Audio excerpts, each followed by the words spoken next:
fatica, perché la morte gli fu amica, guerriero che in punta di lancia, dal suolo d'Oriente alla Francia, di stragi menasti gran vanto, e fra i nemici lutto e pianto, di fronte all'estrema nemica, non vale coraggio, fatica, non serve colpirla nel cuore, perché la morte mai. Here we are. Look at this beautiful room of little Fockers. You guys, yes, I leaned into it. Yes, I did, Sharon. I leaned into it. Well, let's make a little thing, little Fockers. Doesn't that have a nice ring to it? Yeah. There's a local theater in Wellfleet called the Wellfleet Harbor Actors Theater, and their acronym is WHAT? There was a few years ago, the Provincetown Independent did April Fool's articles in their paper, and they had a article about a new partnership between the Fine Arts Work Center and the Wellfleet Harbor Actors Theater. It was called What the Fuck? So there we are. Welcome back to night 2 of our opening week of summer workshops. Did you have a good day today? You guys are getting the hang of it. I might ask you to do, just so you prepare, I might ask you to do a wave tomorrow. Does everybody know what a wave is? Yes, of course you did. A Viking row? Yeah. I don't know what that is. I've heard of Norwegians. They're from... That's their version of the wave. Okay, that's awesome. I'm open, but tomorrow, shall we just make a date for a wave tomorrow? Let's do it. Is everybody okay with that? Okay, I don't want to force anything. Chandra's practicing. Okay, I'm going to stop. We have a great lineup for you tonight. We're going to hear from poet George Abraham. That's a big hand. New teacher, but already as if you've been here for years. We're really glad to have you here. We have writer Alexander Chee, crowd favorite. Woo! Give it up. And the incredible, magical printmaker Miriam Klein Stahl. We are really glad to have you here. George and Alex are going to give readings, and then Miriam's going to give a presentation that will have everybody come up to do joint Q&A, as you know. A bit of keeping before we start. Same housekeeping as yesterday. So I'll just stop. Everybody knows what we did, right? Friday, I will say, student showcase. Those are the only 2 words I'm going to say. You know where the thing is? Where is it? It's over there. Have you signed up? You're going to sign up. It'll be the best thing you ever do, I promise. I'm going to stop. George and Alex will be signing really soon. George and Alex will be signing books in the back after the event. Books by other of this week's faculty are at the back and available for sale. And we have a bunch of other books in our bookstore between the 2 halves of the gallery to your right. The gallery will be open after the event. As you know, we have this is the last week, right? The last week of this show, called A Second Pull, which is curated by former Falk Fellows Vicky Tomeko and Janice Redman. And it features work by invited local artists. It's a really great show, including our very own Naya Bricker. And what other staff have? Because we have a staff of artists. I don't know if you knew that. We have a staff of artists. Vicky has one also. Tremendous. Restrooms are still down the hall. And please do us a favor, turn off your cell phones. And now I would like to invite one of George's students, Anuradha Vikram, up to the stage to introduce George. Thank you.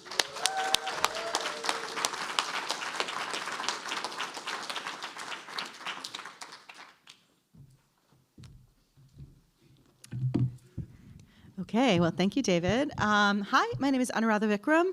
I go by they, them pronouns. My nickname is Anu. I'm a student in George Abraham's Querying Lineage Workshop, and I'm here to introduce them to you tonight. Why? Well, David asked me to say why. As a part-time professor at UCLA on October 7th, 2023, I was teaching freshman art students about the odalisque in Western modernism, a strategy to emulate colonized Asiatic and African peoples while systematically distancing them from European identities. Israel's assault on Gaza made the point more clearly than any painting. In April 2024, I spoke at the Tom of Finland House in Los Angeles on the Marquis de Sade and the centrality of sexual sadism in contemporary political society, which is a homosocial culture. At the end of that month, my students and TAs would be assaulted by LAPD while engaging in a peaceful on-campus protest for Gaza and Palestinian lives. It may not be clear to you what these events have to do with one another, but it is to George, and that's what brings me here. George Abraham, he is a Palestinian American poet, performance artist, and writer from Jacksonville, Florida. George is the author of When the Arab Apocalypse Comes to America, 2026, and Birthright, 2020, which won the Arab American Book Award and the Big Other Book Award in Poetry. They have also been a finalist for the Lambda Literary Award in bisexual poetry. Bisexual poetry, woo! He is a board member for the Radius of Arab American Writers, RAWI, a recipient of fellowships from the Arab American National Museum, the Boston Foundation, the National Performance Network, and the MAP Fund, and more. He is currently executive editor of the Whiting Award, winning journal Mizna. Their writing has appeared in The Nation, the American Poetry Review, the Baffler, the Paris Review, Mizna, and many other journals and anthologies. And George is also a co-editor of the poetry anthology with the best title I've ever heard, Homosexual Intifada, published in 2026 by Interlix Books. Please join me in welcoming George Abraham.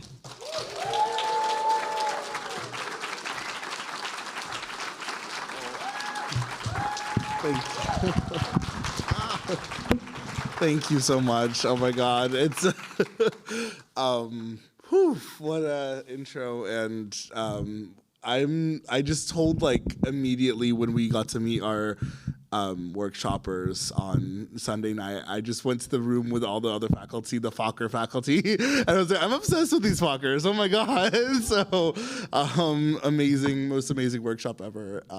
And I'm actually just going to read from both of I'm going to do the anthology reading. So I think that's where my heart has been the past several years, editing two almost opposite ends of the spectrums of anthologies. On one hand, the Heaven Looks Like Us stuff being very okay, Noor Hindi and I were tasked with this. This was kind of our pandemic, love child of sorts, that we were tasked with in 2019, and did the whole, okay, how do we do this right? What is not happened with Palestinian poetry?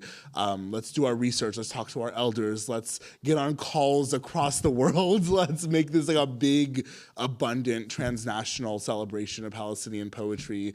And then, of course, October 7th happened, and Haymarket's holy shit. So now everyone and their mom wants to suddenly publish a Palestinian poetry anthology, LOL. What do you want us to do? Do you want us to speed up the publication timeline? We're you know what? We've been moving through the speed of care, and right now what our community doesn't need is a rushed publication timeline that doesn't happen on our terms. And Haymarket was cool, great, we're gonna keep on coasting, do it in 2025 as expected, and do it right instead of not doing it at all. And I also want to shout out the amazing anthology, We the Gathered Heat, which was edited by many amazing people, including Franny, back there. It's kind of sibling, cousin anthologies that literally, in very material ways, this anthology wouldn't exist without those amazing editors of that book as well. And just again, Haymarket fam helping Haymarket fam when it gets hard. And I'm going to read not one of my poems. The good news is I don't get to be the only Palestinian in the room. Mwahaha. Now I'm looking at my Palestinians from Western Mass who are here. I'm going to read one of my best friend Fargo Tabachi's poems in this book. And we've been working on a play I'm about to immerse myself in production for. We've been working for the past 5 years. It's going to be produced at the Arab American Museum in August. A kind of Paradise Lost Palestinianizing that's called Eve. And this is one of the weird Paradise Losty poems that we wrote to each other in the pandemic that started off the process of writing a play together.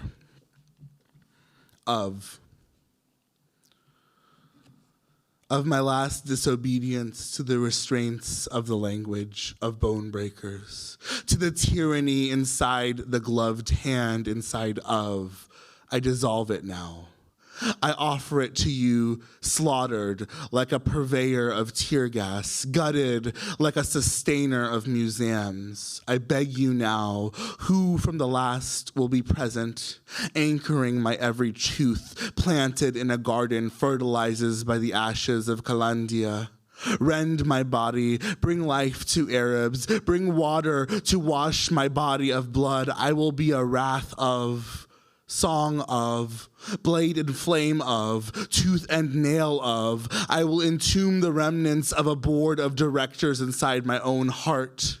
Your hands forgiving the debts of rule, translating the missives of scorpions, the homilies of Molotovs, breathing the desiccations of security cameras, you, crater of tongue, loveliness and retribution, tributary of unpriced goods, of fire and ice, of a program to liberate, of the drowning of conquerors, of an endless intifada, you, singer of a stone to the skull of a soldier, here, I beg you, with libations of tanks, with offerings of hair, of loss, of the suit of a banker, of boots pried from the feet which carried a corpse to its nest at Calandia. I give you my fears, my hesitancies, to cast into the depths, to unlanguage. I beg you, lower me, my heart, the hewn signature of a stonemason. Bring me low, unmake me roughly silica dust, outlining my shape like an angel, silent in the poisoned air. Steady my rifle, aimed toward the killing of tree planters, the writing of sins, the breathing of earth, the dreaming of children, of this, of more. Sing, empty earth of song, to pour into my ventricled weapon, you, made with earth and a million stomping feet. What is low in me, make sharp. What is hurt in me, make sharper. And what is light in me, and what in me is light. Fargo Nassim Tabaki, a name everyone should know. Now I'm going to transition to the other end of the spectrum, homosexual intifada, which was, in a weird way, it was just as heavy. It's fucked up. It's just as heavy to edit this anthology, but it was much more fun, and much more like me and Hannah just calling our homies and being like, "Hi, give us work for this deeply serious / deeply unserious thing." The title came from a few things. I mean, on one hand, the general, American culture hates the word intifada. In fact, before 2023, I feel like 99% of people in this country have never even heard that word, which is really funny. And then it started all of a sudden appearing in Manoush Shafiq's Congress hearing, where the literally, I mean this in a literal sense, illiterate woman in Congress is like, "Do you say long live the intifada?" Like, I promise you, I did not say long live the intifada. But the intifada means a stirring, a rising up. It kind of colloquially means uprising in Arabic, but it has roots. I was just listening to another talk by Abdul Jawad Omar about this. Intifada also has kind of biological roots. It's a really interesting, etymologically, it's an unconscious kind of like reflexive reaction. And it's when an external colonial force perturbs society so much that what are they gonna do but naturally resist? And resisting along the motions of that contour. So it's a very beautiful, very complex word. And it's a word that we don't want these motherfuckers to steal from us. So one, that's why it's named that. And two, fun facts, when my co-editor Hannah Mushabek was doing a book tour with her children's book, which just is essentially her childhood in a children's book, and it has a fart on the third page. It's the most innocuous children's book ever. The right-wing, alt-right folks at Fox News made an article demonizing her. They're like, "Hide your kids, the homosexual intifada is coming for your children." And she went bad viral. And then she's like, "You know what, that's funny. We'll take that book and make it this." And so with that, remind you that queer Palestinians exist. What I contributed to this anthology is what Jordy Rosenberg calls a poem essay, which I like that term for it. I think of it as a craft talk in farts and letters. And it's titled after, you know the poem, the form of the poem, the Ars Poetica, the long ancient tradition of poets meditating on why the fuck they write poems. This is called Charts Poetica. When, come dinner time at the fanciest $200 a fish restaurant, I look her in the eyes, daughter of the former CFO paying for dinner, and say, got yourself a nice skid mark on your plate there. The dish was French, which is to say I've already forgotten its name. The French value compression, and to them I gift the wrath of 1,001 Arab bowels. Excess, like going back to Al-Shidyak's days, where a 7-page long list of Arabic words for genitals follows the proem to a 2,000-page long novel, though at its center the project was always an infinite, unraveling grief. This, and resisting the colonially mediated consequences of standardizing the Arabic language, its operative logic being a cleansing of language, a reduction of tongues. A century later, when Sanallah Ibrahim was imprisoned for his communist activism in Nasser-era Egypt, he compressed the notes preceding his post-prison PTSD novel into the space of cigarette papers. After being released and writing the novel, titled it That Smell, referencing a scene where a fart wafts in and disturbs the bourgeois's morning coffee. The vulgar is where the compressed meets the infinite, where body meets its own mythologization. Decades later, when the Egyptian Ministry of Culture awarded Ibrahim the Arab Novel Award, he refused the prize, quote, for it was awarded by a government that lacks the credibility to bestow it. I can't think of a single American who has rejected, say, the violence of state-sanctioned book awards, poet laureateships, etc., on the grounds of the illiteracy that is the US government. When, in the space of another wealthy university that pays their grad students below poverty line wages, I thanked the Palestinian for bringing poems with teeth into the space. He responded, "It isn't that Western poetry is apolitical as much as the poems have been cleansed of their politic."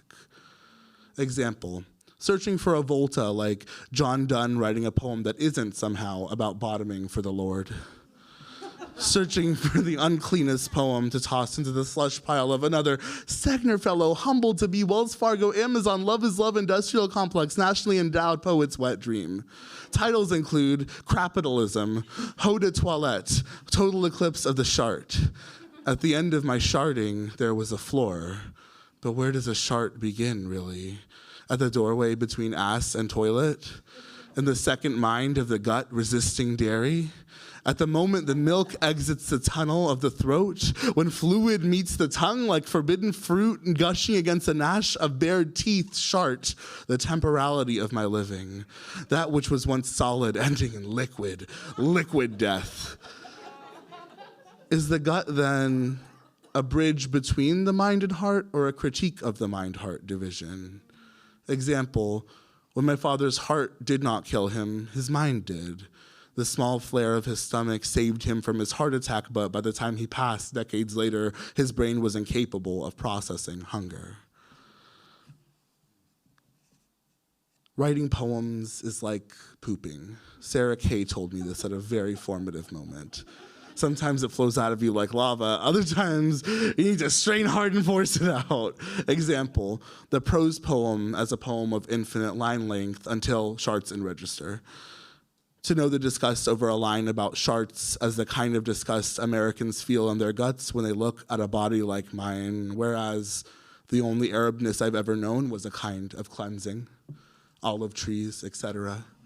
My father in life glaring at dogs the way our neighbors would look at him. Can I be the dirty Arab faggot in America's mind, if only for a moment? If meaning, as Itel Adnan reminds us, is ephemeral, then doesn't it follow that our vulgarities are doubly ephemeral? How evolution returns us to impermanence. Once, a man held my poems like a vulgarity, called hot-mouthed the speaker chasing the infinite excess of their body. I was raped in the poem. my body compressed before I even opened my mouth. The very living, real correlation between the compression of poems and the compression of bodies. Headlines, New York Times, etc. Luckily for me, most twinks and other size queens wouldn't even look twice at someone like me. I prefer it that way, I think, to be monster in the minds of men who cannot digest my body, let alone its mauled excess. Vanessa tells me poetry's compression means there's more at stake in language. Is my gravitation towards excess a need to find safety in or despite a language like English? Example, how I've compressed my father into example here. How he's appeared only as harbinger thus far in the body of this text. In life, my father would sleep in the living room. Shielded by snores and blaring television, I'd sneak into the kitchen, scavenging for snacks to accompany me on sleepless nights of my closeted youth, living next door to the Mormon boy who would not let himself kiss me, nights which translated to sleepless returns for my father, after I escaped that which he called his home. Towards the end of his life, he'd wake and catch me full-handed. He'd make me eat the food there in his line of sight from the living room to the kitchen because food in the bedroom was the easiest way to attract roaches, and he'd never tolerate me dirtying his house. Night after his passing, I'd come back to the kitchen, the living room quiet as a closet without him. I'd grab the entire box of Cheez-Its, meals of leftovers, and return to my room hoping some cable wire would trip me, or some roach would reveal itself from an unknowable dark, or some circuit would break, or some light fixture would rattle, or somehow I can tempt his ghost from the silent gnawn of its. Or perhaps, beneath my father's gaze, my only safety was food and poetry, my need for language entangled with my need for consumption. Or maybe he's less a silent ghost than an oversaturated spectral excess. Excess that lingers beneath towers of suitcases, financial records, useless technologies of his dead parents' generation piling up in the attic, spilling into the garage, spilling into the house itself. A generation before them, our family archive became ash beneath the gnawn of a Palestinian landscape. Now our living are left to filter their descendants' excess and name that which survives history. Some histories need to die. A mentor said that once.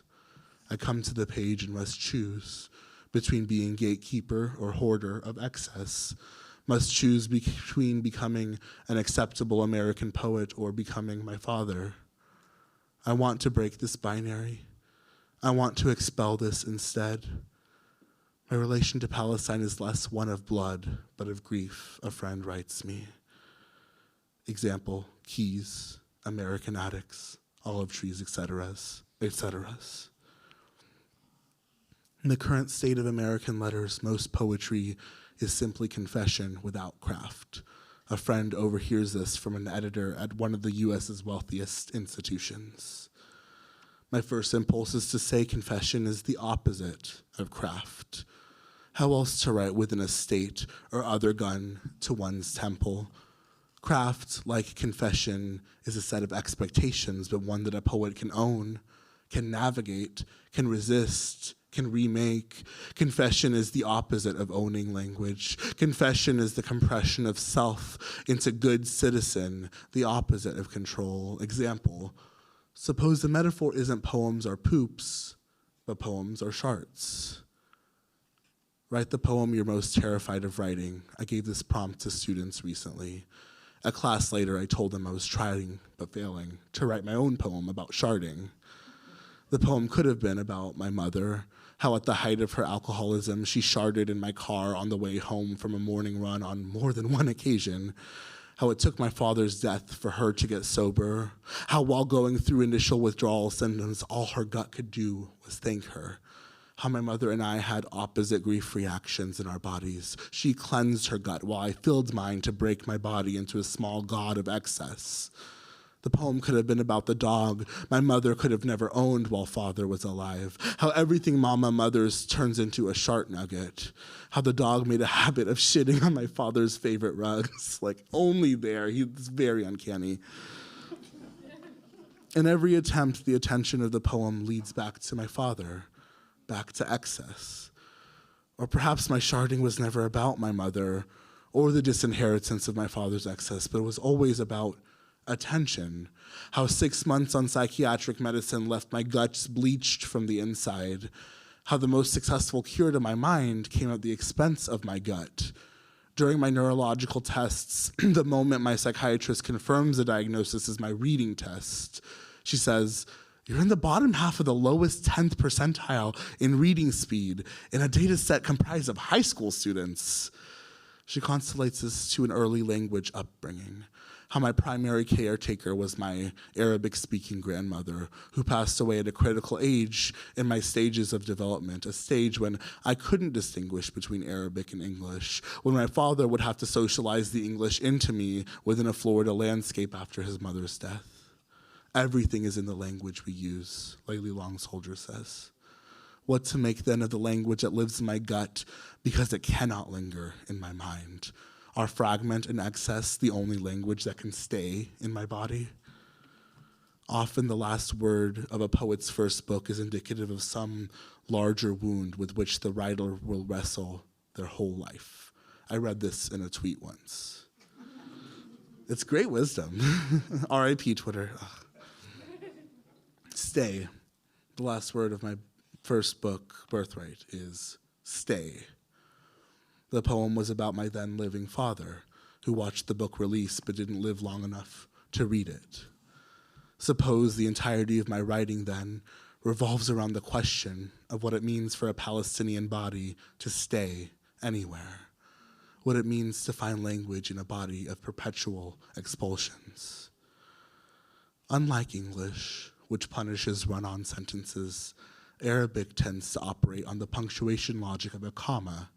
It is common, for instance, to experience paragraphs as an accumulation of unpunctuated sentences connected by little more than just a particle.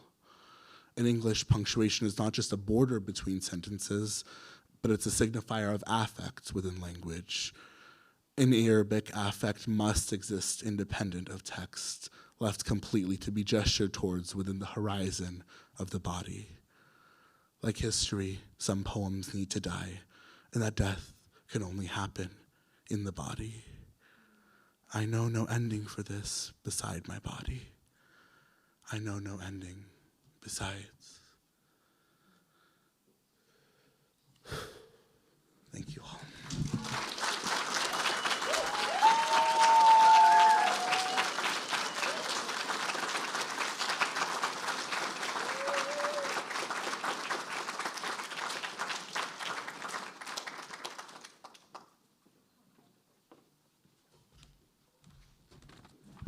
More applause for George Abraham, please.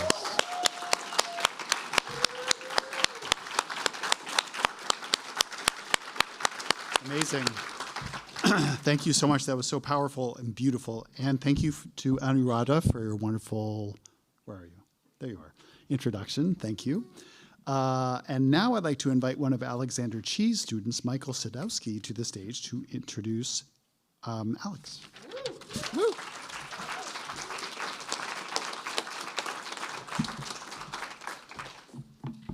Hi, I'm Michael Sadowski. I have the privilege of introducing our next faculty reader. Here are some things I remember about my first encounter with How to Write an Autobiographical Novel, the essay collection that was my introduction to Alexander Chee's writing. I remember I bought it at the Three Lives and Company, a small independent bookstore in New York's West Village. I remember scribbling down lines from the book in my journal because I knew I wanted to keep it for a long time and I didn't want to deface it. And here it is, I still have it. And I remember one of my favorite ideas from the title essay.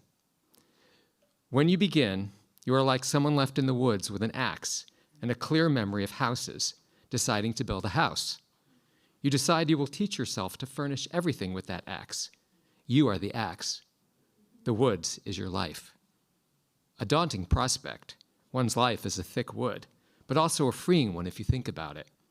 As someone who was writing memoir at the time, it gave me the permission to take one swing of the axe, and then another, and then another. Sparks of wisdom and clarity like this, ideas that break open the writing process in just a few words, are what we've experienced in our workshop this week. The queer story you've never seen before. For the past 2 days, Alex has been encouraging us to go beyond what we expect queer stories to be, to stretch past even what we expect from ourselves.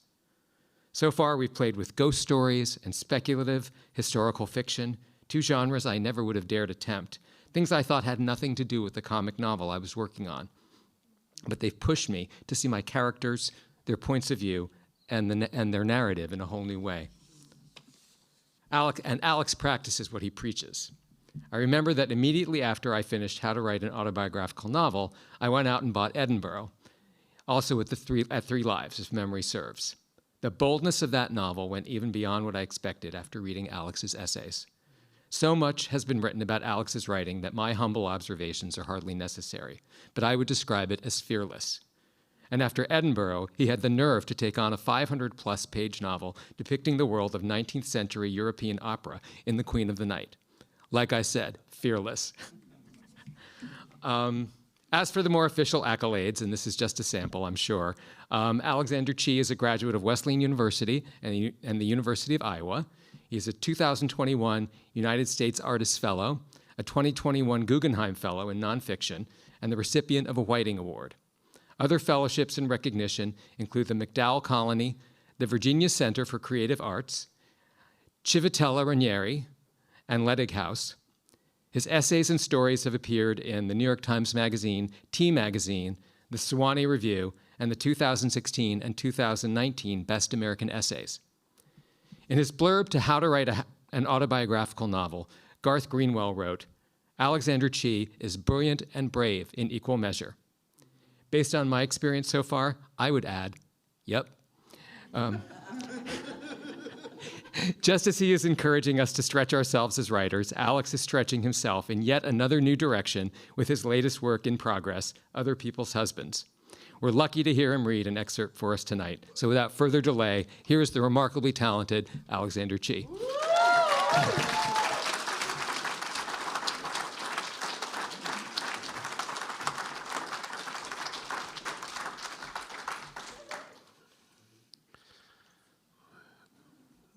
Thank you so much for that beautiful introduction. Thank you, George, for your beautiful reading, and Miriam for agreeing to appear with us. And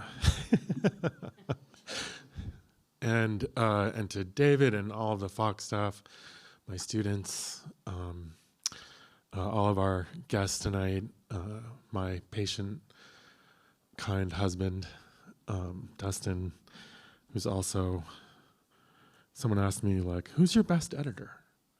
I was like, I married him.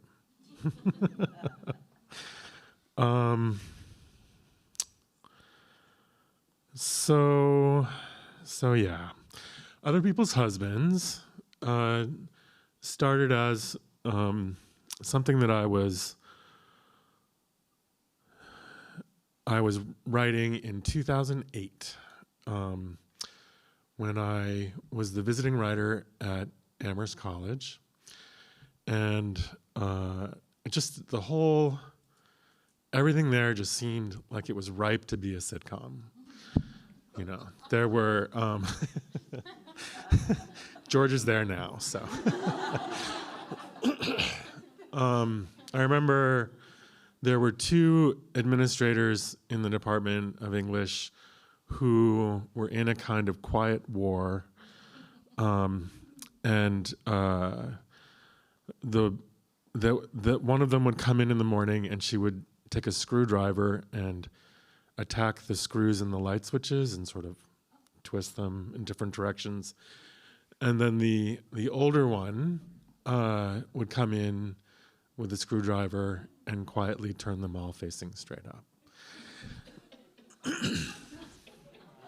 And they would never confront each other about it. It was like this incredible, arrangement. There was a professor who, if you sent him an email, either of these women would print it up and leave it in his mailbox. And then he would type a response back to you, and then they would send that back to you by campus mail. And I remember in one meeting, I I was allowed to sit in the meetings, but I was not allowed to vote as a visitor. In one meeting, one colleague said, I remember when you made that exact same argument in 1962. And then he slapped his leg for emphasis. And I was like, wow, what is happening? Anyway, so I have invented a college that is not Amherst College. It's called Sheffield, and that is where we'll be traveling today. The narrator is a character named Roger Lee, who is a sort of polyglot creature that I have invented out of like all of these different people that I know, who I hope will all see that I love them if they recognize themselves. But he's mixed Korean and white, a novelist who has written and published one novel and has been working on his second novel for kind of a while, such that people are starting to talk about like him in ways like, does he still write? And yeah, I think my fictional college is in the Berkshires. Okay. That's my patter. Okay. And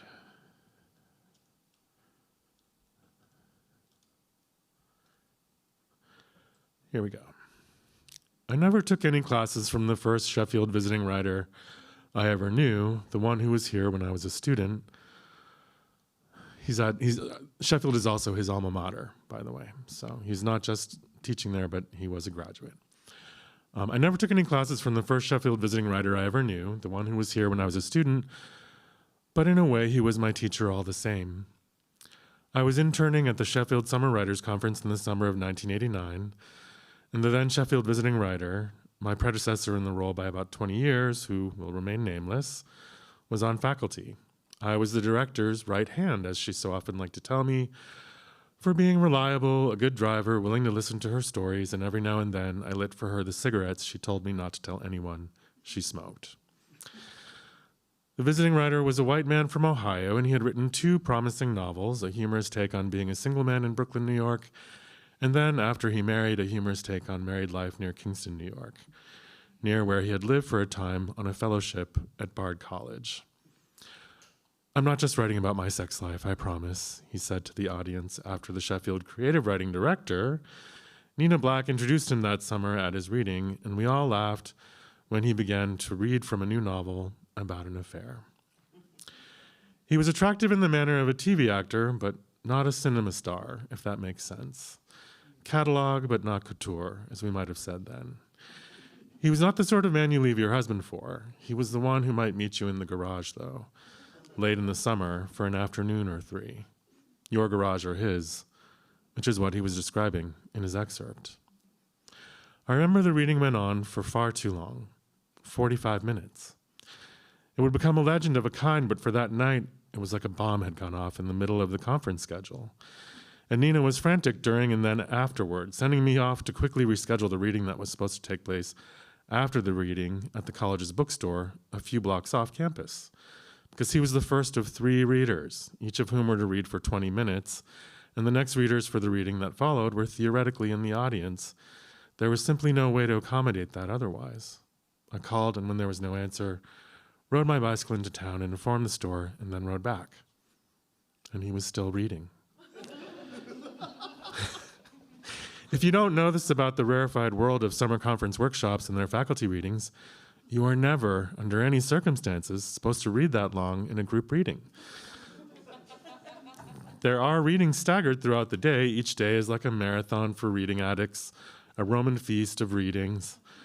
After his reading, after the other reading, after the angry chaos had receded, he seemed entirely placid, happy to have done whatever he had done. Nina had left the scene in disgust. It was now 10 p.m., and so we had gone into the solarium of the English department building for some of the bottles in the bar to take them out on the lawn so we could all drink together under the moonlight. He came with me, offering to help, perhaps aware he had some atoning to do. And I do understand this scene is unimaginable now. It was a beautiful summer night, though, and it commanded us all, and the hill we called the meadow was lit up with a view of the surrounding forest and the campus. The faculty and the interns had all decided on the nightcap outdoors, and now that the visiting writer had volunteered to help me collect the available liquor, it was almost as if we were the representatives of each cohort. He had hit on all the other interns before this, all young women, except me. Each of them had turned him down, one by one. I had figured he was done for the evening and was coming back to the solarium with me for some male camaraderie I wasn't inclined to offer. I bent over the door handle to get a better look at the lock as I inserted my key, and from behind me he said, "You know, in college I used to be gay." I paused, amazed. Was this really happening? It was. I finished turning the key and the door swung open. "What happened to you?" I asked. As I stood back up and held the door for him and he walked through. "My boyfriend and I broke up," he said, "and then I met my wife, and so he turned out to be my only boyfriend." We stood there in the dark for a moment, looking at each other. He had no reputation of this kind and had never suggested this in any of his writing. His affect was of the very straight Brooklyn male writer, and I realized he was probably hoping I was one of those gays who would give him the blowjob he was looking for. And he was right. I was. I would have done it on principle, honestly, and I'll add there was no chemistry between us that I could sense, no history, no attraction. I was not above enjoying that. He was 20 years older than me, and in the era he spoke of with his boyfriend, he was beginning the career that had brought us to this room. I tried to imagine him as a student in the 70s, imagining him and his boyfriend, the only boyfriend, perhaps in bell-bottoms or the shortest jean shorts ever. Now he was award-winning and a little horny, it seemed, a little drunk, and he was looking at me like an actor waiting for his scene partner to remember his line. "What was he like?" I asked, the boyfriend. "He was beautiful, brilliant. He works in Silicon Valley now. He's very wealthy and still gay." I was waiting for more details, and then I thought, what the fuck am I doing? I was curious. "Sit down," I said. He sat down. I walked over to him, standing closer to him. I had never thought of his body before this, really. I had not taken his classes. He was well kept, with a mustache, and he wore glasses he took off just then, folding them into his pocket as he reached out a hand for my belt, drawing me closer. He opened my pants and drew my cock out. I reached down and took it from him, waving it in the air above his face, watching him watch it. And then I let it fall towards his mouth, where it waited only a moment. I flinched as the most tender part hit his mustache, and he took it into his mouth. I had wanted to see if he was still gay, even a little. So now I had my answer. His technique was good, and it is its own thrill sometimes to be wanted this way. My sexuality is that I have sex with people who want me, came the thought. A joke, or was it? He brought me off quickly, and himself also, onto the solarium tile floor. As he cleaned himself and the floor, I walked over to the wet bar and grabbed the bottles we'd came for. "I can't be seen taking these out of the building," I said, "but you can. Shall we?" He took them from me and we set out, him cradling the bottles like little trophies against his chest as we made our way back to the meadow where the other writers and interns greeted us as if nothing unusual had happened. They cheered for us like heroes.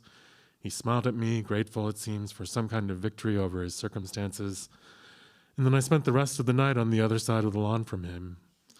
By the time I left, I'd almost forgotten it had happened. And I don't remember if we said goodbye. Every now and then we would exchange a glance and I would have forgotten and then remember. He had swallowed me, the first to do so.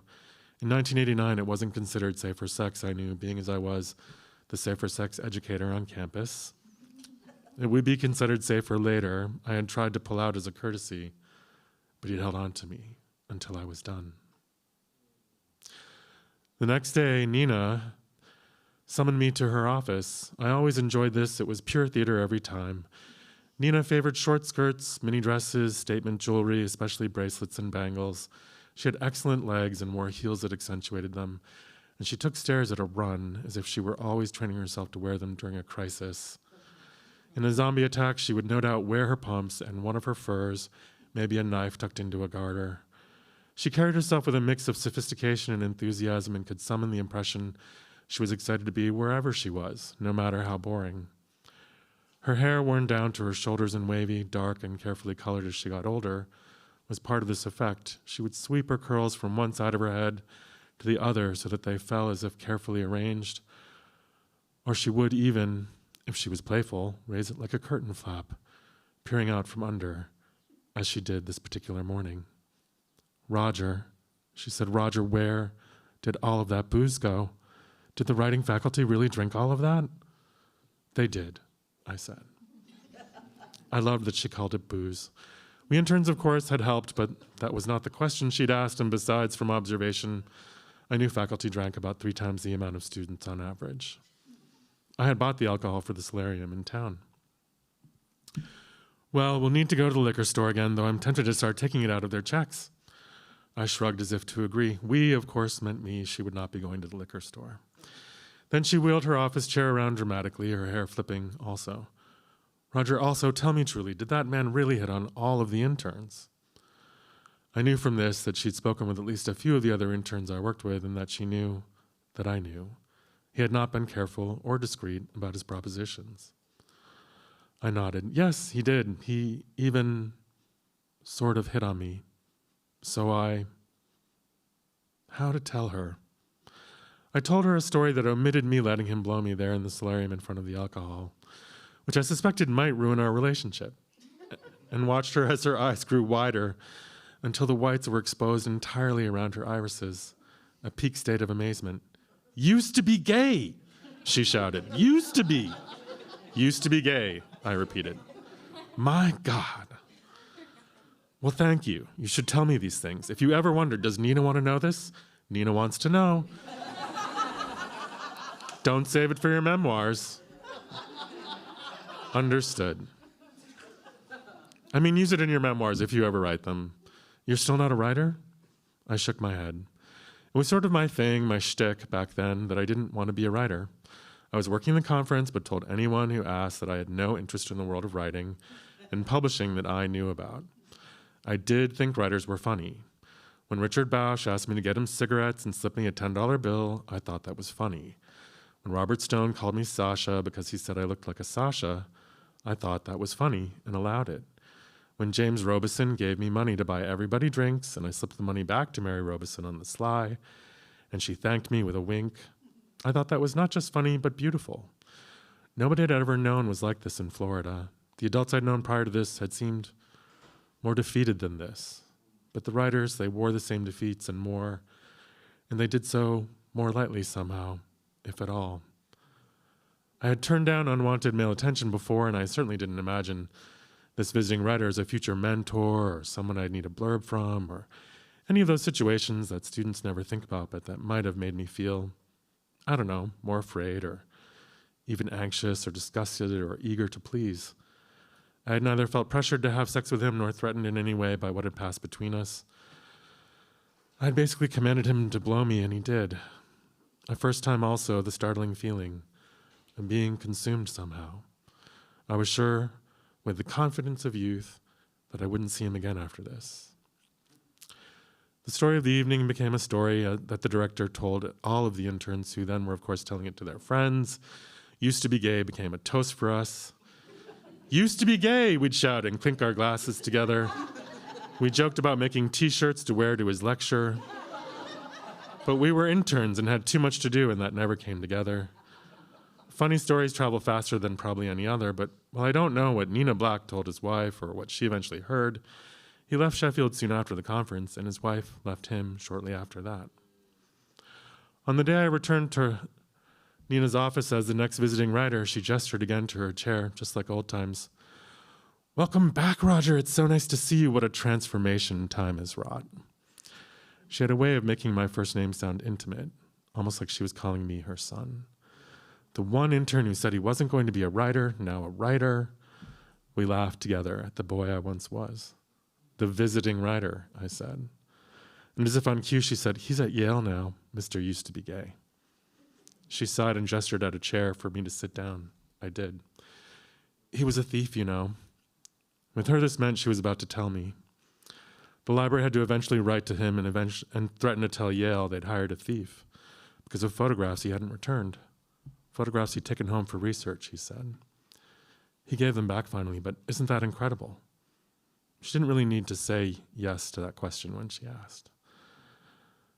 And he's remarried, she pointed a finger high in the air, to a woman. Still used to be gay. Well, good for him, I said, and she laughed more. Is it? I suppose so.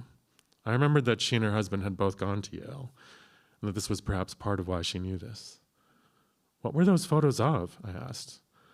That's a very good question, Nina answered. I would love to know, but those librarians, they give away nothing, not even those photos. There was no way to fact-check most of what she said, but it didn't really matter. She had never published much in this life that anyone ever knew, but she had remained director of creative writing for 30 years, and there was no sign she would give it up. I remember learning she was an adjunct, renewed annually, a kind of institutional paradox I would later learn was often associated with a patchwork CV of some kind, or some other strangeness in her career. In her case, despite being a formidable administrator and a beloved teacher, she had alienated most of the faculty, as she told me, when she left her first husband, a tenured professor in government, for her second husband, a tenured professor in history. But no one wants to arrange things, you see, she told me, with one of her hair tosses, the beautiful hair tossed from one shoulder to the next. Except me, I love it. I love the arranging. And so they need me because they could not manage it without me. An artist administrator is like a cat who plays the violin and directs the symphony. They just do not exist. And when they need you and hate you, they hate you even more. She looked at me with her wide eyes, the lashes cinema perfect, and then shook her head. It's right that you've gotten this job, she said. And I am so relieved to know I can trust you around the interns and the students. There's no solarium bar anymore, though. I made a pout. What terrible luck, I said. Can we petition to bring it back? You can. I'm so happy you're back. I might bring it back just because you asked. Welcome back, Roger. I am thrilled. And with that, she pushed some keys towards me. The brass key is for the office. The one with the red fob is for the front door. If you lose them, we charge you $80 to replace them. That is out of my hands. Thank you.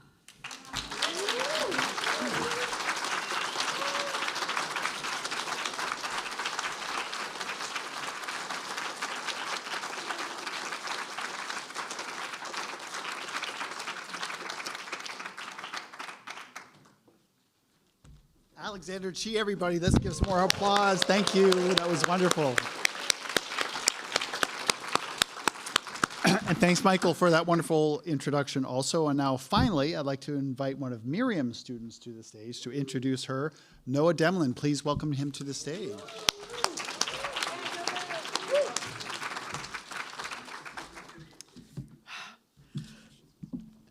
Early in 1998, I was a visibly queer teenager living in Dayton, Ohio, and unsurprisingly feeling a little bit isolated. And a friend of mine from the Chainsaw Records chat room, if any of you know, recommended this graphic novel to me by a queer teenager my age named Ariel Schrag, who was living in the Bay Area. And I managed to find it at this indie bookstore in Yellow Springs, and I devoured like every issue as soon as it came out. And I was super envious that this other teenager who was exactly my age, like had other queer friends, had a girlfriend, and she also had this really great, kind of supportive, like punk rock dyke for an art teacher and a mentor. And I was like, oh, I wish that my art teacher at school who was gay would like actually make eye contact with me in the hall, but I was also a band kid, so I don't know. So later, a few years later, I became a music education major, and I was driven partly by my desire to give my future queer students a better experience than I had had in high school. And I was really fortunate to study with some amazing, wonderful musicians and educators, but always in the back of my mind, there was this like really cool punk rock dyke art teacher from this comic that was like always kind of lingering in the back of my mind, because she represented this side of myself that I just never got to see in my music education classes. So then 2 years ago, I came here to Falk for the very first time. I was taking Andrea's class, and that year we collaborated with Miriam's class, making a zine. And the next year I was like, oh, this is so great, I gotta come back. And I took Miriam's class again. But I remember in that very first year, the person reading the intro was giving Miriam's bio, and I was sitting there thinking, I was like, oh fuck, Miriam is that art teacher from the comic book. Like, yeah. And afterwards, I was like, is that you? And she was like, yeah, that's me. It's like, my mind was totally blown. I was like, oh my God. So this year, I'm taking her class again for the second time. And it's just been such a pleasure to learn all these amazing new printmaking skills, things that I had never really done before, and getting the chance to be not an expert in the room at something and try something new for the first time. And so I wanted to come back and do it again. And it's just been such an amazing pleasure to learn these things from someone who's really patient, who's like a master teacher in the classroom, and also gives us lots of space and encouragement to try things and just be creative with our skills right away and just jump in and just try shit. And like, I know that I'm not the only person in my class who has been waiting literally all year to be back here again, because half of our class this year was here last year.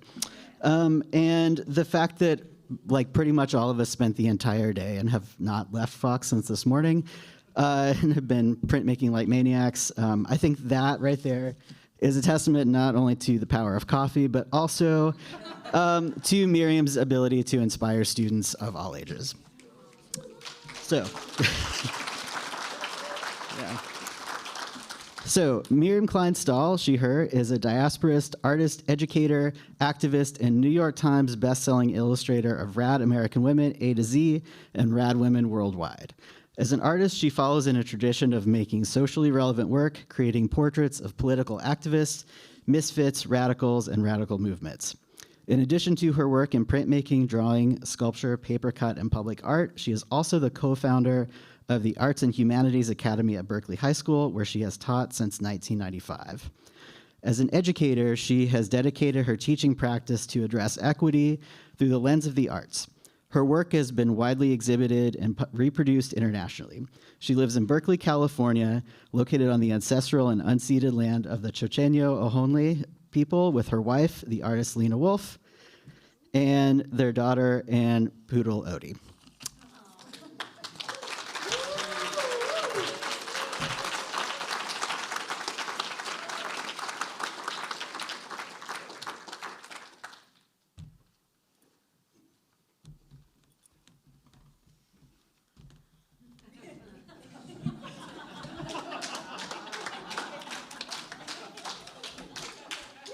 Thank you, Noah. Love you, Noah. That was gorgeous. Can we just be all amazed that Alex Chee read all that off a phone? And I know you've got to be around my age. How did you do that? That's amazing. Okay. Anyway, really happy to be here. Thank you all for coming. You know when your phone puts a picture on for some random reason, like on different days? Do you all know that? And it's like, yeah, you have a memory. This was on my phone today, and so I just thought I would start my slideshow with it. The art piece in the back I made for a local taqueria in Berkeley, and I traded a year of tacos for the artwork about 15 years ago. And me and Lena, my wife who's sitting over here, we're at the taqueria one day, and someone's like, you two look like that artwork. Can I take your picture there? So that's us posing in front of it. But what a cool sweater I have, right? One of my students made it, knitted it, eat the rich. Okay, that's totally non sequitur to my talk, but anyway, I wanted to start here. I just finished my teaching career of 31 years, teaching. Thank you. Teaching public high school in Berkeley, and like Noah said, I founded the Arts and Humanities Academy, which is a small art school within the high school in Berkeley. Berkeley High is the only high school in the city, so every kid goes there. So it's a very diverse place since it's the public school for every kid in the city. This picture is my first year teaching at Mission High School in San Francisco when I was in the newspaper. And I just want to show some things I love about teaching before I get into art making. This was at an exhibition a couple years ago, and ooh, look, I have a pointer. That's Gigi. That's Gigi's dad, and Gigi's dad was my student, and then Gigi was my student.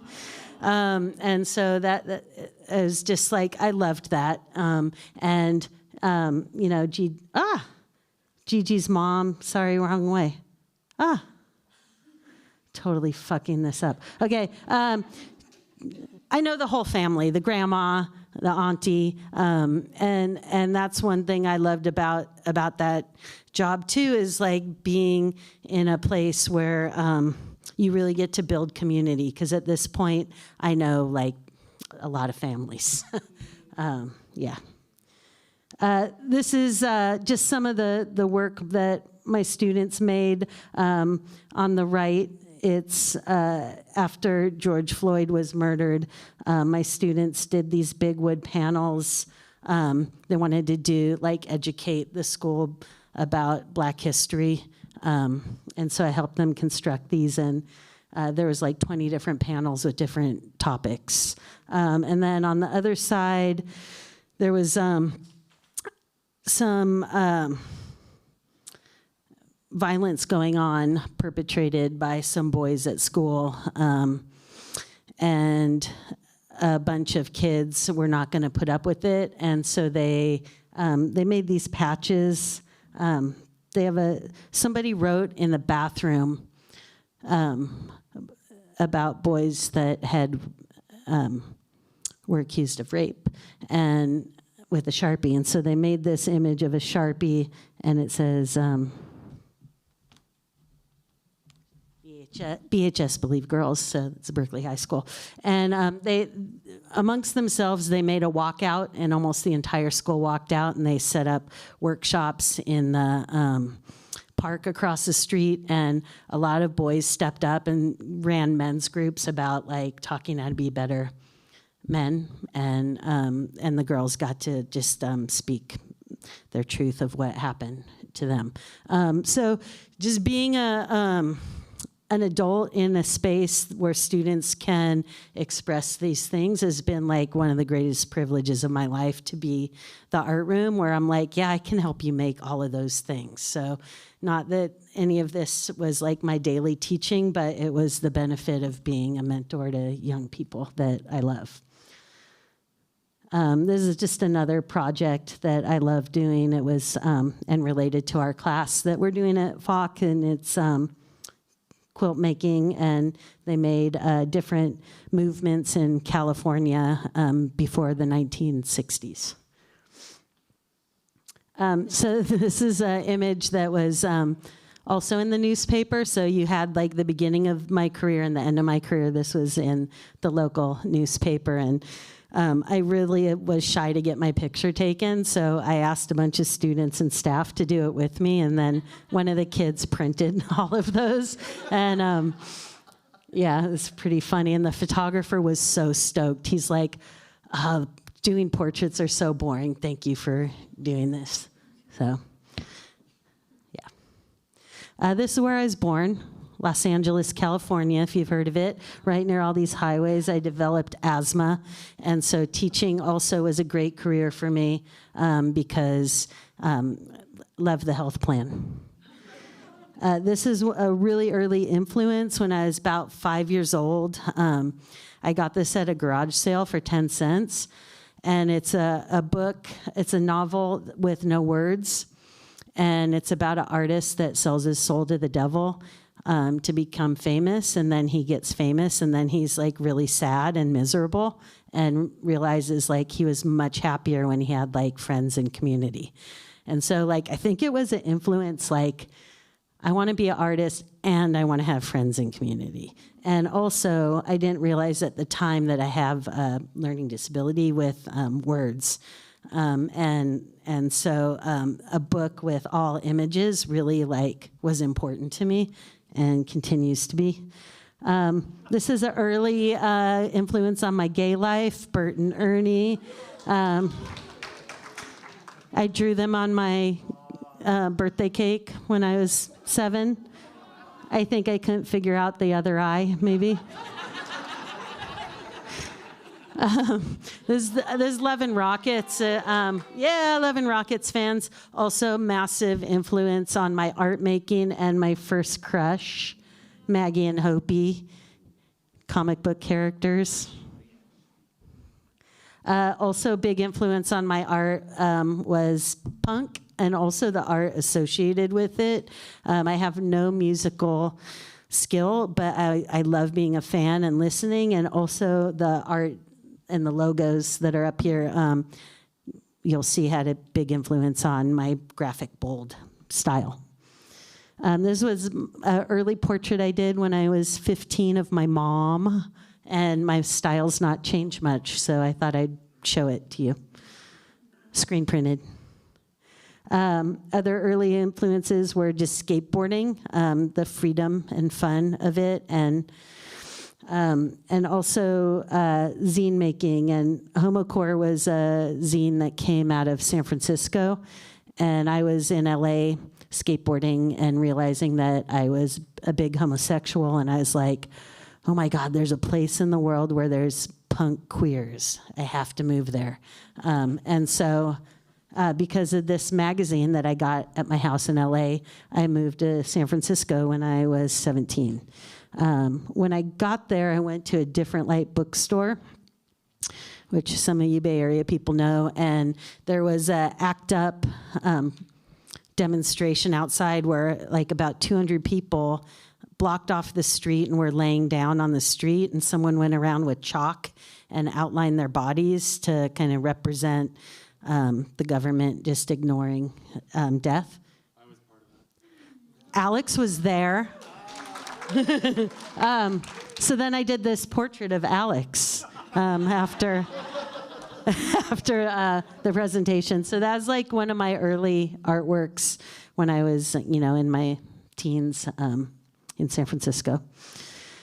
I also volunteered at a place called Epicenter Zone that taught me how to be, it was like a punk rock community center. It taught me how to be in community, how to like make decisions together, and really kind of gave me a lot of skills for my life as an artist. Another big influence is Joss Sanchez, who runs the Great Tortilla Conspiracy, and invited me to be part of it. And we print with chocolate onto tortillas, and then they make quesadillas out of them at like various events around town. And he's also the founder of Alliance Graphics, which funds the Middle East Children's Alliance. Another big influence is Emory Douglas, who I've been really lucky to hang out with him in his studio, and he's the Minister of Information for the Black Panther Party, and his posters had a massive influence on me. And he would always say that he's like an artist for the people, like, and he makes art because he has to, like he needs to get information out. And that really resonated with me and has like really influenced my practice of making free posters that I put on our porch, and basically people all around the Bay Area come and get posters when something's happening in our world that you need to hang up a poster for. So, and also being a public school teacher gives me a paycheck every month, and so that's really allowed me to feel really good about making art that's free. And I know that not every artist has that luxury to do that, but it's really important to my practice. And this is a poster I made for my union. I also, because I get that paycheck, I often say yes to making things for things I believe in. This was made by students of mine after October 7th. I helped them make a silkscreen for it. And I got in a lot of trouble for it, like many educators across the country have.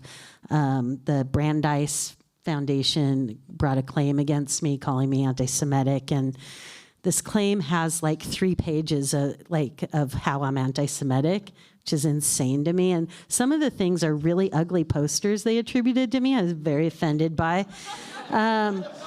But also the woman that complained at my school, like I met her, I never taught her kids, and this is still an open claim against me.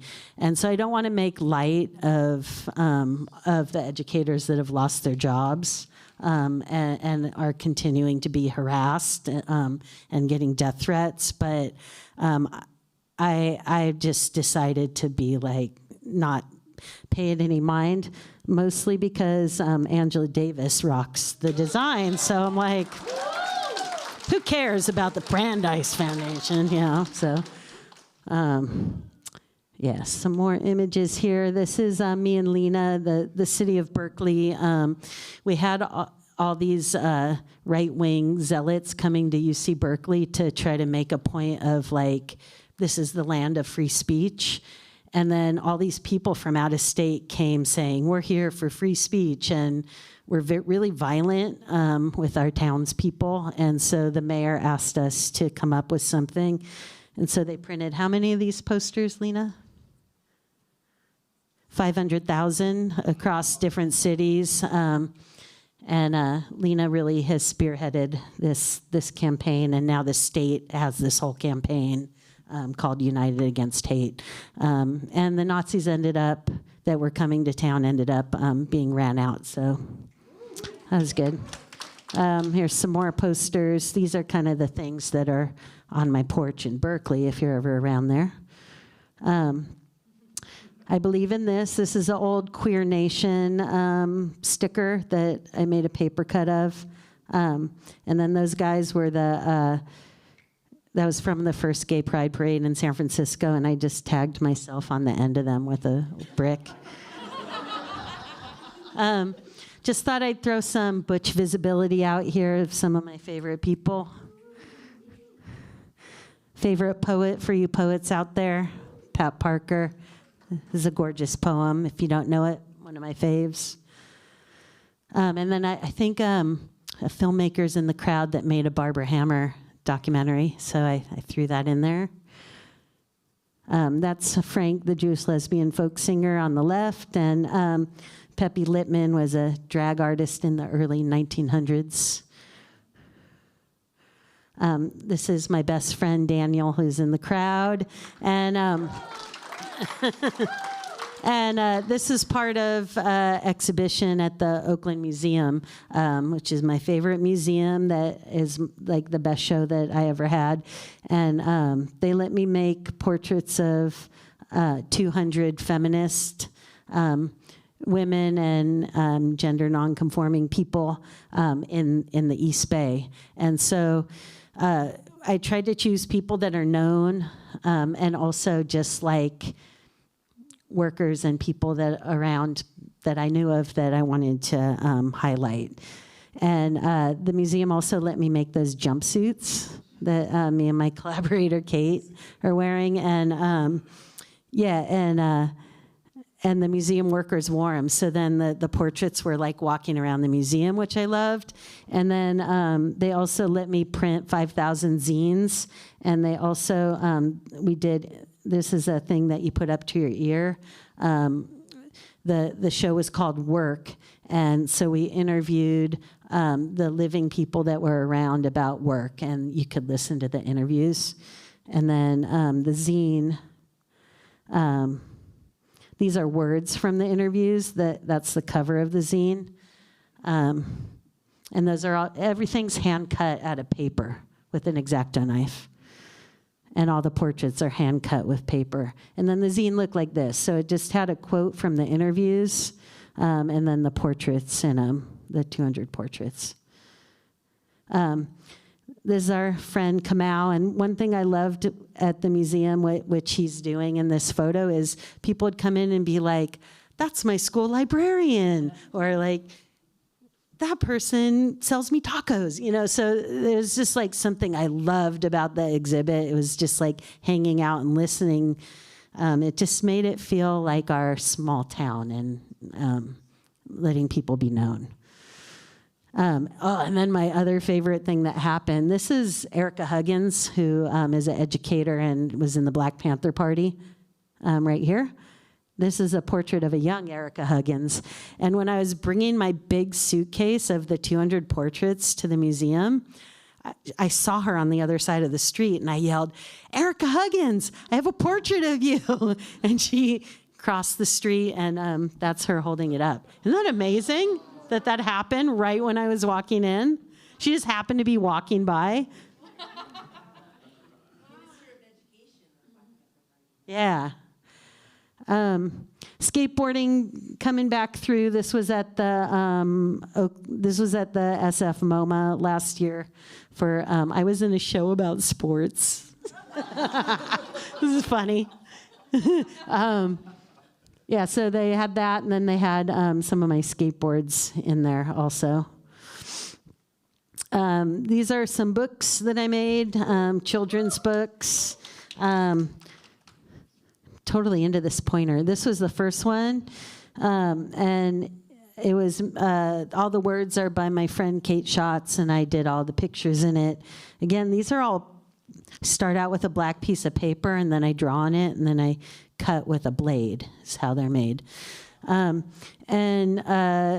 We both had young kids at the time that came out, and she approached me wanting to make posters about women in history because there was nothing like it at the time. And I was like, we should make a book. And Michelle T., who probably many of you know, was pregnant at the time. So I was like, I emailed her and I was like, can we make this book with you? And she didn't get back to me. I was like, I guess she didn't want to make the book. And then a month later, she's like, of course I want to make that book. And so City Lights put it out and it sold out before it came out. So we went on book tour with no books. And at this point, I think there's 200,000 of them out in the world. And what I love about books, I'm almost out of time. What I love about books is, you know, they're under $20 or they're free from the library. And there's like lots of images in them. And it's a way that I love putting art out. So I'll just go quickly because I don't want to take up too much time. I do book covers for all the authors out here. Hit me up. Here's some book covers. Here's some public art I did with students. That's to commemorate the Montgomery bus boycott, and it cruised around Alameda County for a few months. This was a mural about a racist incident that happened at school, and now there's a mural that will be up for hundreds of years about it. It's made out of tile. That student there, that's him there. And then this is one of my public art pieces that just went up this year across from the Rosie the Riveter Museum in Richmond, California. It's really big because that's me, not a miniature. And then that's it at night. It lights up. Ooh. Okay, this is my current project. I think I'm out of time, but okay. I have 8 of them here, and the rest of them are gone. But this is a zine version of a book coming out on AK Press next year. And it's about a very special time and place in San Francisco. It was called the Bearded Lady Cafe. One of the owners is in town right now. He's a really handsome guy with a big beard that you might see on Commercial Street named Harry. And it was a place that you could gather and do something you wanted to do. A lot of performance artists and artists and musicians got their start there in this tiny cafe because it was a space where it was okay to try stuff out and a place to be together. And I think we're all craving that kind of thing right now of like having places where we can meet and do shit. So these are some images based on a photographer called Chloe Sherman, and we're collaborating on me making paper cuts of her images from that time. So these are the owners out front. That's a young Harry and Shanna. And again, these are all paper cuts. I love this one. Ula and Elitrio. This was a band called Corner Tour. That's Stormy, Emily, on the right.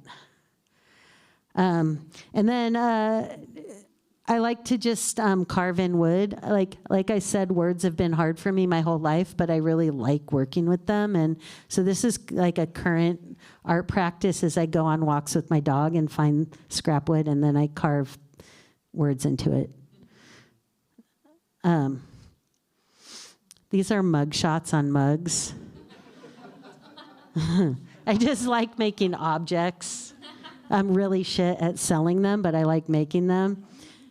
This is unbelievable, but if there's any women's basketball fans in the house, the Valkyries are our local team, and you're not going to believe this, but when they hit a three-pointer, the Megatron says, "What a dagger." Can you believe that? And this is their logo, a V. I mean, not the fisting hand, I added that, but it's unbelievable. That's their logo, and it says, "What a dagger" on a Megatron. Professional sports, you guys. Huh? Oh, Lena said the young ones might not know what a dagger is. Do you not know the word bull dagger? Well, it's a dyke, a butch one. Okay, this is my last slide. So in my retired life, Lena and I and a couple friends are gonna open up an art space in the Bay Area, and it's called Repair Shop, and we're trying to get an old Radio Shack. And we're going to fix it up and have a space, like I was saying, like the Bearded Lady, where people can come and experiment. We'll teach classes. We'll do book events. If you're coming through town, hit us up. And, and this is one of the most gorgeous things that ever happened to me in my life. See this machine? That's my machine. And my colleagues, for a present for finishing teaching, got students, former students, and teachers to make me little zines and filled this machine with it. So every day this summer I can turn the knob and out comes this like appreciation. Isn't that like the most, I'm hard to buy things for because I don't really I don't need things, but this was like the gift that we'll keep giving, because I'm going to have zines, patches, and stickers available for the rest of my life at Repair Shop. So come through.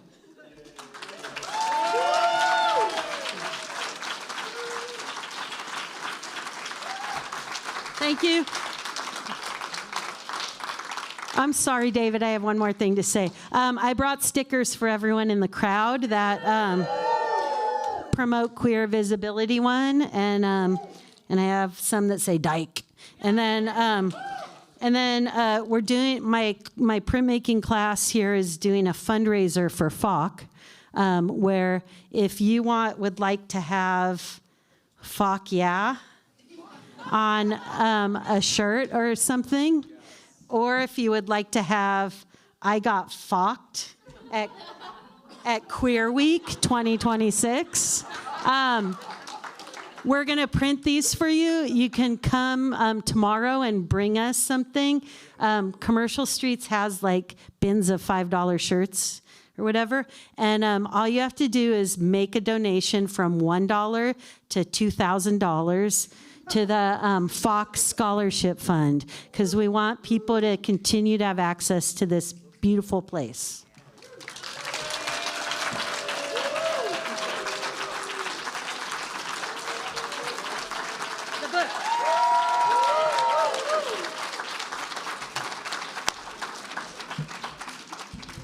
Oh my God, I love Miriam so much. Another big hand for Miriam Klein Stahl, please.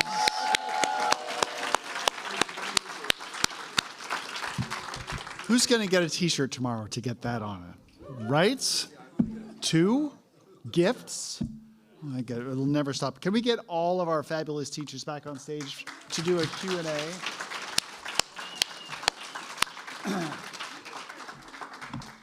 I'm sure there's so many questions. Before you ask a question, Atan has a mic because we're live streaming the event, so we want to make sure that our viewers at home can hear your fabulous questions. Testing. Turn them on. Little switch there to light up. Mm-hmm. Who has a question? Just like. Anybody have a question? You're stunned. You're just stunned.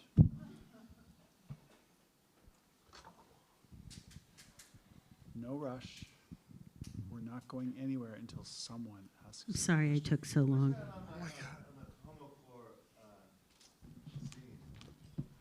Oh, yeah. That was Jerome Kaha. Jerome, right. Yeah. I knew, but I didn't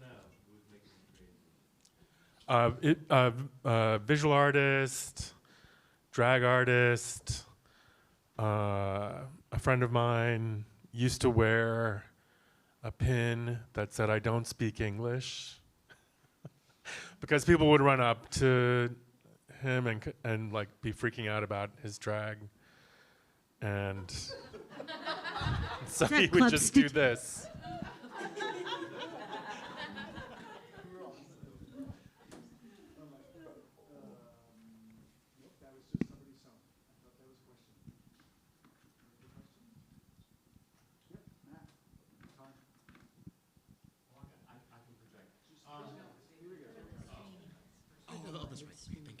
Hi. I just wanted to know, when did you know you were queer, and when did you decide to start putting that into your work? Or centering that in your work, maybe?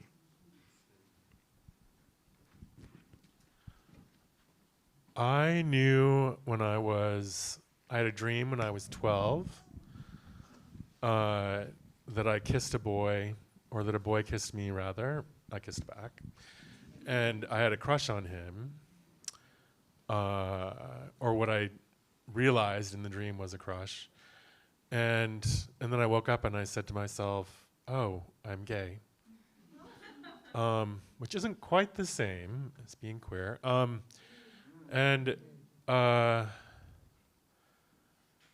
then in college at Wesleyan, I sort of was learning many things. Male privilege existed. I was doing doing activism with my friend Hannah Duress, and we had these different stencils that we would spray paint around campus.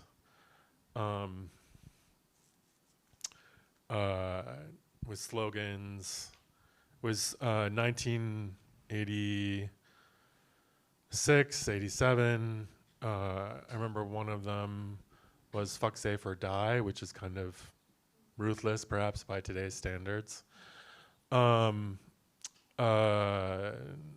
were college kids with all the sort of intensity of that. But I was taking writing classes and realizing that I wanted to write about these things, and so I started writing about it then in those writing classes. And I remember profiling a professor, Henry Abelov, who's a profound influence on me, queer studies professor who kind of introduced me to the idea of queerness in particular, and who made it interesting to be a professor. He was one of many. So I guess that would have been like 19, 20, 21. So that's roughly my trajectory. Yeah, I think kind of similar timeline actually of I think so I first started realizing I was queer when, you know, I'd go over next door to the Mormon boy who, you know, LOL. I lived next door to the bishop of the Northeast Florida Mormon Church, which is to say it was a large family of closet cases. And they're all married to like cis women now and have children, and it's, you know, but like back then they'd be like, "Oh, hole's a hole, huh?" And like, anywho, so yeah, so that's. You're gonna do one of those mwahaha laughs. Oh no, I didn't have the gall. Yeah, no, I didn't. Yeah, no, we haven't talked in so. Oh my God, yeah, we haven't talked in so long. They would probably, yeah. Anywho, God, like I think that's the thing because everyone asks me like, "Oh yeah, you're working on a memoir. Are you afraid of your family like finding like?" No, I'm afraid of like Mormon like neighbors coming into my readings one day and being like, "Hello from the other side of hell." So yeah, that was high school. Oh, depression.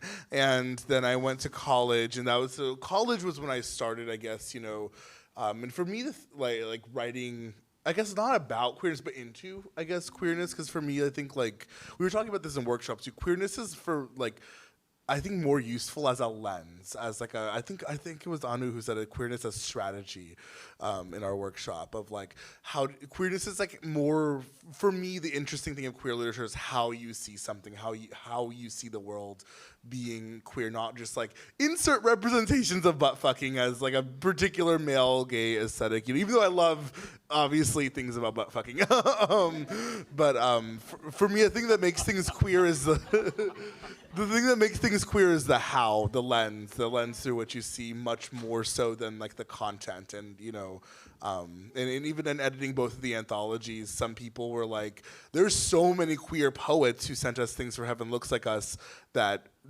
we're like, we see this as very queer poems because you wrote them, but like, you know, they're like, in a way, too, the safety of like who can be queer and out and legible as a Palestinian. It is a very complicated question, and so some people were really smart in how they actually navigated that through the poems. And it's like, it's kind of like a wink. If you know, you know. I love poetry as a space where you can be queer in ways that are very legible to some people, but very illegible to like the people you don't want to be legible to.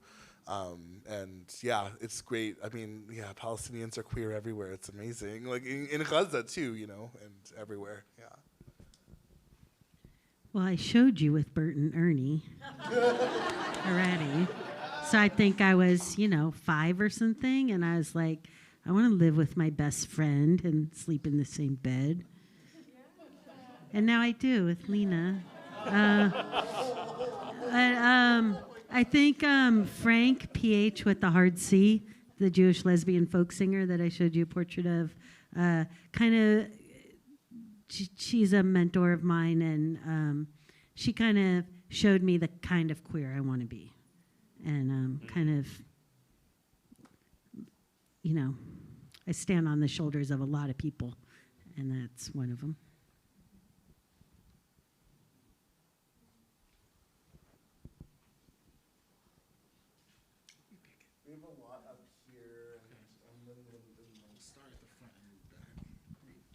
Hi, I want to thank you all, first of all, for your wonderful work and presentations.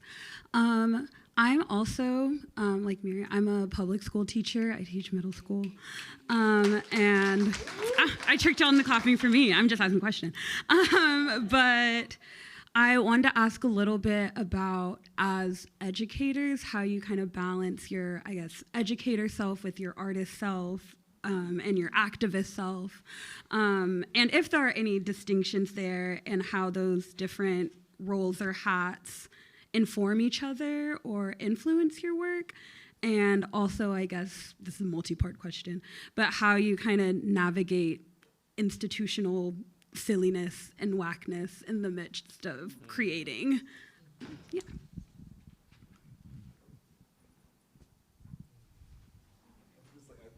Two legends. I got into teaching partly because I was like, well, I can complain about people being stupid, or I can go teach them. So, sort of, yeah. I was like, well, all right, here we go. But also, I think at the time that I was doing the kinds of things like the ACT UP action that Miriam pointed out. A lot of us were thinking about like, how do we go farther than the street, like than the street protests specifically, and how do we take our politics into places where we can make change differently, where we won't be giving cops overtime and we won't be risking, being held in jail without our medication that we need and so on. And like, we were very aware back then about how asymmetrical it was for people to get arrested, like, and how, or to even confront police. And so we were thinking about things like this, and so my thinking about this followed me out to graduate school. And I remember the first class I taught in graduate school happened at the same time that oh my God, the film Boys Don't Cry, Brandon Tina was killed. And so that was that fall, as I was teaching my first class in what the University of Iowa called rhetoric. And I remember thinking, I used to joke at the time that I was going to call myself Mr. Calypso in class so that students would be like, oh my God, Mr. Calypso is terrible. And then like, they wouldn't be able to find me. So the administration would be like, there is no Mr. Calypso teaching here, I was new, but I bravely used my own name, and I thought, like, how do I teach this class in this climate? It was like the fall of 1992, and in the news of it, I remember sitting in some place that was like Bruegger's Bagels or something, and reading the news and being like, oh my fucking God. Sorry, I'm getting a little choked up.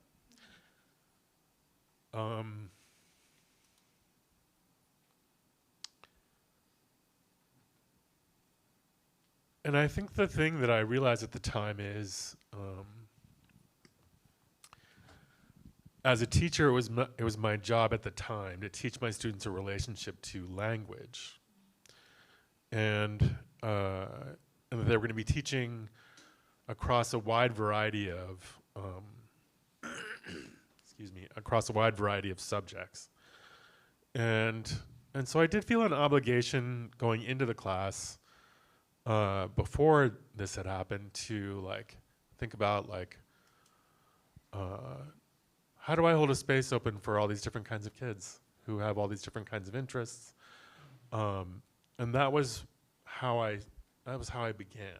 Like, and what surprised me was and delighted me was when the students wanted to write about these things, talk about these things. And I realized that my role was not so much to tell them what to write or talk about, but to like help them struggle with these difficult things, And,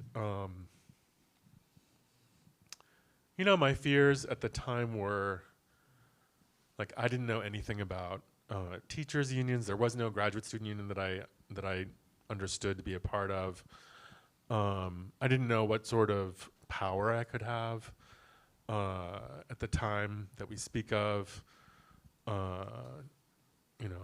There was a lesbian Latina dean, and you could go to pay a ticket, and there would be a poster of a cop wearing a red ribbon for AIDS awareness. And a little basket of red ribbons. I went to see Philadelphia at the Ped Mall Theater. Andrea, who I didn't thank you earlier, and I apologize, our curator, who has been a very old friend of mine also, and was there at the same time as me, knows these times that I speak of. It was a scary time. Like, neither political party was interested in claiming us. so I felt really moved by the students who wanted to do this without necessarily identifying their own identities as they spoke to what had happened. And students received it really well. And I felt like that was about the climate I was trying to maintain. Since then, my teaching has progressed a lot. This turns out to be a really long answer. I'm really sorry. But like, I think of, the balancing act, right, is like always something I'm trying to figure out. I never know. I teach undergraduates mostly right now, and I never know what they know about me because some of them are just like checking off a box, and they'll come into an office hours and they'll be like, "Did you know you have a Wikipedia?" Like they're breaking the news to me, Some of them don't know that at all. Some of them know all about it. I had an advisee who was like, "Oh, my dad reads your essays." And I was like, wow. I'm slain. But also really happy, I guess. Yeah, so it's sort of, in some ways, like, I know that I'm holding a space in the classroom, holding a position, right, as like an out queer Asian American full professor of English and creative writing at an Ivy League college, right? And that I am also, holding that space, I'm a target. And so I'm always trying to think about that and also not think about it because you can't live like that. That's like a kind of horrible simultaneous erasure, So it's tricky. I'd like to say I have many hats, but I always lose my hats. I'm always just like this. But yeah. I think for me, just like leaning in and embracing the fact that these things are quite inseparable, and just following along with I've been revisiting June Jordan's Poetry for the People. It's like a radical blueprint curriculum and it's actually, funnily enough, Haymarket is republishing it this fall, thank God, because it's really hard to track down actually, and it's something that's like, it's really sobering to be reminded in a time of insanely more visible fascism that was always there, always latent, always just masked differently. I think now this is an unmasking, right, kind of time of dynamics that were already just there. But in a time like this, reminding ourselves, like, no, actually, there were educators like Jordan who were thinking about housing rights and thinking about how do I meet my students at the level of material need first and foremost, right? And that's not something, and it's great because it's not something one person can do. I can't fix the Western mass housing crisis. I can't fix, but I can be part of collectives who do. I can be part of, right, I can think that the part of my duty as an educator is to be responsible in that way, right, to the local communities I serve, but also realizing responsibility is not this local, global binary. It's like, no, every room I enter, my responsibility is in Gaza, and it's always pointed that way. And I think what the last 2 years especially have taught me are that, one, we're not nearly as alone as we think we are in this, and for every one of us who's like, oh, 2023 was the great unmasking moment, I can equally say, for me, 2014 was that great unmasking moment and the equally devastating siege on Gaza. Or I look at my comrades who are one decade older than me who were like, yeah, the war in Iraq, that was my big unmasking moment, right? We look at Vietnam, we look at Korea, we look at just the way that imperialism disappears and unwrites and actively gaslights the memory of an entire people while streaming it, the Vietnam being the first televised war, quote unquote, to now the first televised live stream genocide, quote unquote, right? Right before our eyes. And so just realizing of how unalone we are in that and how we can form coalitions and say, hey, what have people done? What were people doing in Vietnam? What were people doing in like South Africa divestment? What were, and actually really take that seriously and like take that learning and that just growing with elders and growing with collectives and communities seriously. Because at the end of it, I think my novelization of it is No Name College, I'm calling it in my own being, where, the latest shenanigans is the white supremacist WASPy administrative forces thought that it would be, to avoid a Title VI anti-Semitism lawsuit, they fired the rabbi at Christmas. For not being Zionist enough. So that's the latest at our, school that shall not be named.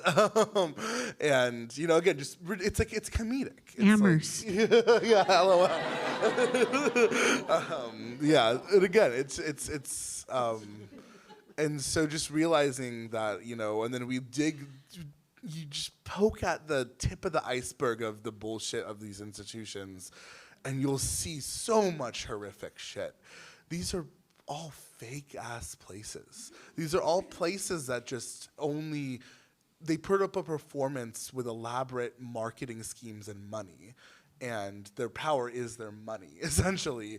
And so my view is I don't have any fucking allegiance to any moneyed entity. I have allegiance to people. And when I'm near money, I'm responsible to people to get that money into people's hands, if that makes sense.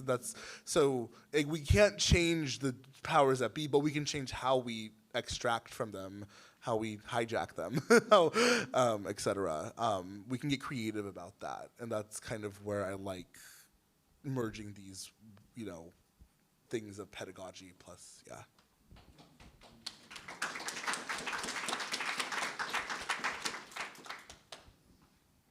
Is there time for my answer? Yes. Okay. I was so enthralled in listening to these two guys, I kind of forgot the question, but something about being a teacher and an artist or writer at the same time. Yeah. Okay. Activist. Okay. I was really, as a young teacher, fortunate to be at Berkeley High School at this time when the Gates Foundation was funding this small school movement. So I didn't understand why I had students that I thought were complete geniuses and assumed were doing well across the curriculum, but were like getting D's and F's in their academic classes and making beautiful things in my class, and it just didn't make sense to me. And so I got together with some other teachers to apply for these grants, and we got $1 million to design small schools. So I was able to design a school that I wanted to teach in, called the Arts and Humanities Academy, that's still going on today. And we built this school to address the massive equity gap that existed at the school between white and black students. In the most progressive city in the country, had the widest achievement gap. And there's reasons for that, in that the white students achieved at much higher levels than other white students in the state, being kids of university professors.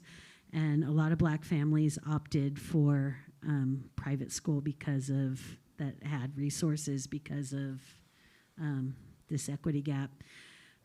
So I was like, what I can control is in my classroom and working with other colleagues. And so that's been like the greatest gift of my life, to work amongst people that believe in addressing this equity gap and using art as the thing that draws kids in. So our school, you don't have to audition or submit portfolio. We take anybody that comes to us through this lottery system, and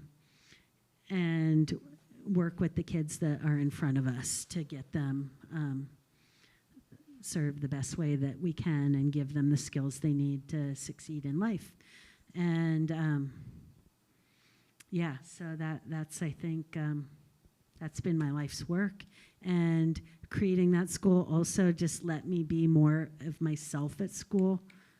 be more of me. Our school's probably like 85% trans and queer because it's the art school. Yeah, and things are different these days than they used to be. And so the more that I'm myself, the better teacher I am, and just combining my artist self, my queer self, my teacher self. And, teaching is a practice. It takes a long time to get good at it, and I've really loved it.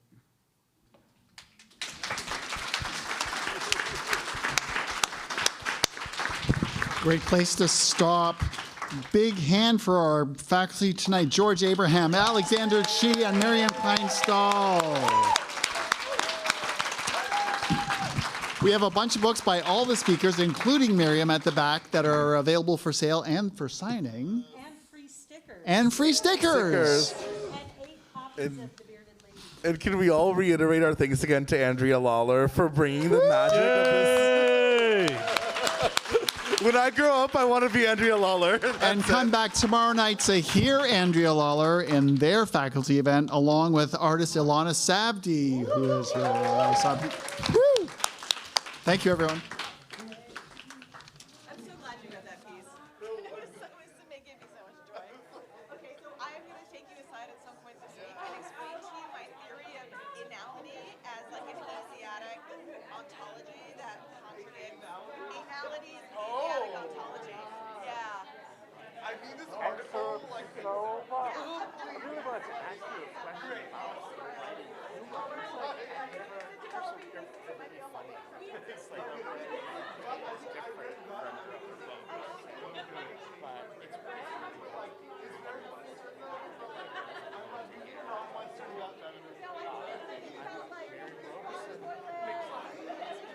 but it's Robert Stone, Mary Robinson, and James Robinson. I follow Facebook. Who says outlandish things, lives in Naples, Florida. I love what you said about Iowa City. Those times, I was just like, you were just like 2 years. I was 2 years before you.